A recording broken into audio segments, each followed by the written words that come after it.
Hello guys, magandang gabi po sa ating lahat, magandang araw at magandang buhay mga kababayan.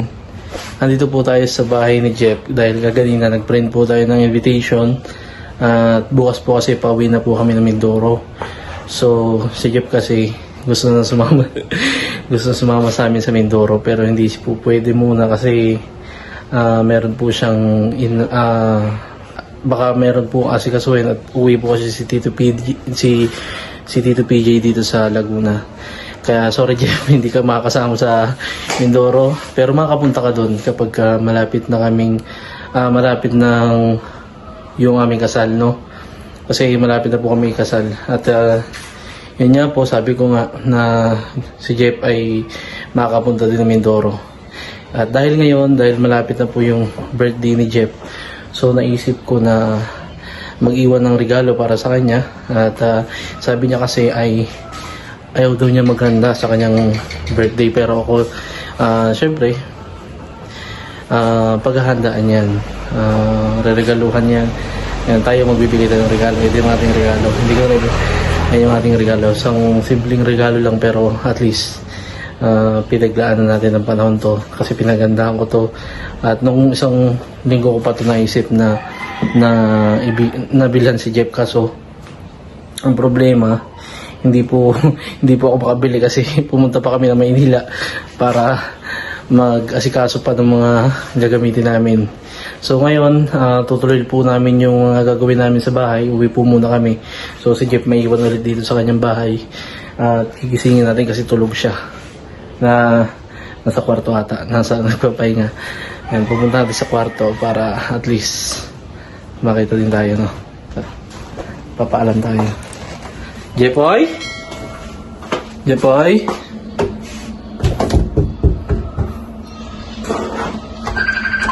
Jepoy? Oh! Ano? Ay, si Jepoy.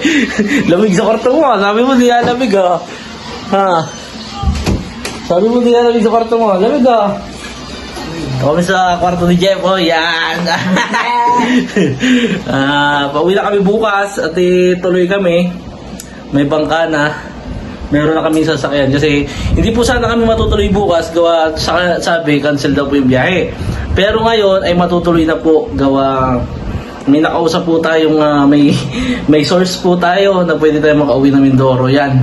Sasakay po tayo sa bangka. At Jepoy, ngayon kasi nung nakaraang linggo, di ba, pumunta kami Maynila. Yung sabi mo, sasama ka sana ng Maynila. Sabi ko, nandito kami sa Maynila kasi may pinamili kami doon. Tapos, ang mangyayari, naisipan ko na syempre, uwi na kami. Tapos, malapit na yung birthday mo, di ba? Malapit na yung birthday mo, di ba? Yan, may binili akong regalo para sa'yo. Ito, papa mo yan. Yan, para magamit mo sa mga araw-araw pag mo gagalakan. Thank you. Yan. Yun ang advance ko sa iyo kasi wala kami dito sa birthday mo. Bakit? Ano lang yan, hindi naman yan hindi, talagang ayos lang naman na makapagbigay. Ano ba? Hindi ka naman sa birthday ko? Ha? Wala nga kami dito sa birthday mo.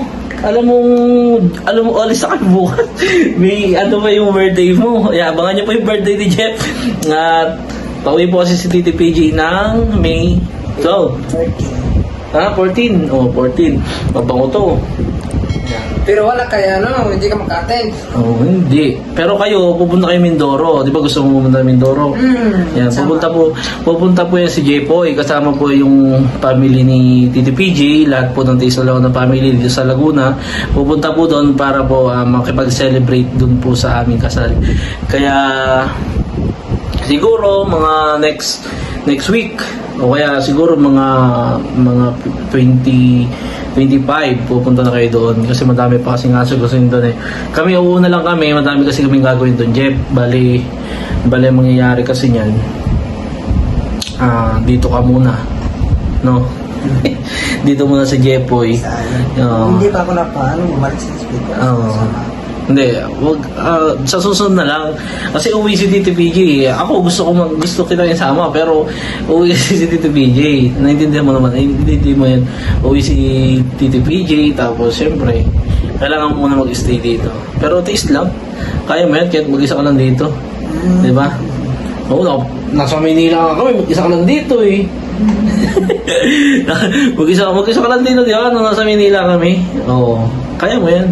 Tapos... Isang linggo. Sa linggo. Ano pa ang 2 linggo?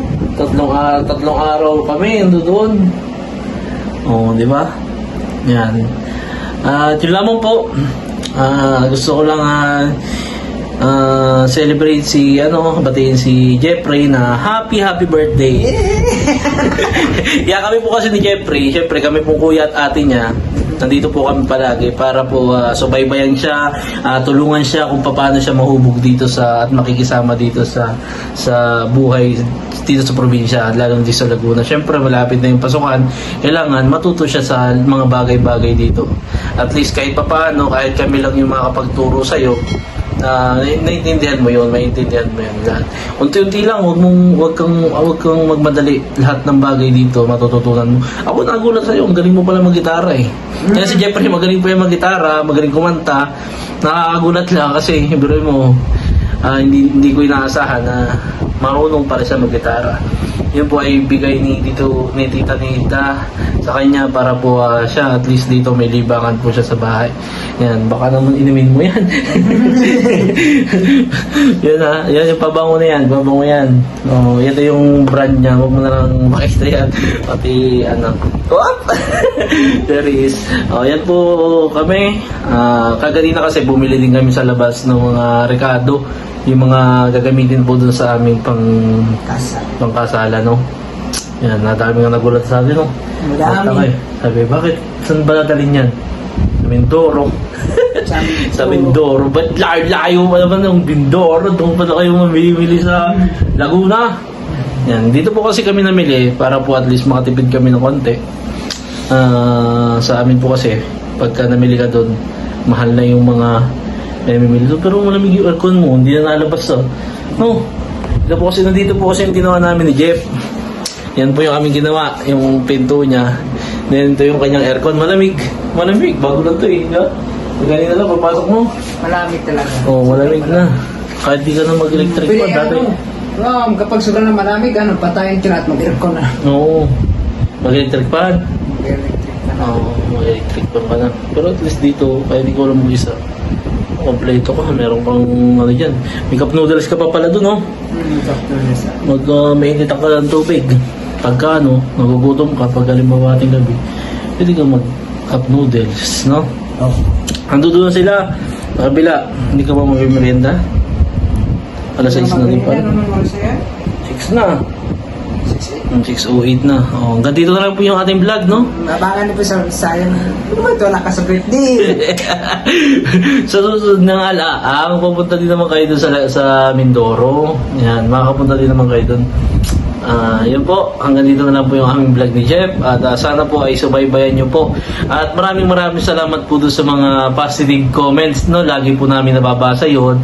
At lagi ko po yun sinasabi kay Jeff na para po at least doon sa mga positive comment na yun ay maging think positive din lagi si Jeffrey na kapag nandito lang siya, patuloy lang sa habang hindi pa siya nakakapasok para hindi din siya ma-homesick.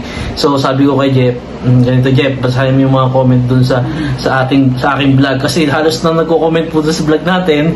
Yan, maraming salamat po sa mga nagko-comment. Puro positive po talaga. Huwag po tayo magko-comment ng negative. Yan po si Jeff po kasi kung di niyo po natatanong, talagang sa una po, masasanay. Talagang ganyan po talaga, kahit sino pong tao. Siyempre, katulad po namin, kami naman, inaano na rin po namin siya, sinasabayan para po hindi din po siya parang mahiya sa amin, ganun. Kasi ayaw po namin nahihiya sa amin. Yan, ganun po. Yun po lamang. Maraming salamat po. Sana po ay pagpatuloy po ninyo yung panonood at laging tapusin po yung aming vlog. Yan po kami ni Jeffrey. Hanggang dito lang po. Bye-bye. Bye! Ingat! Susunod!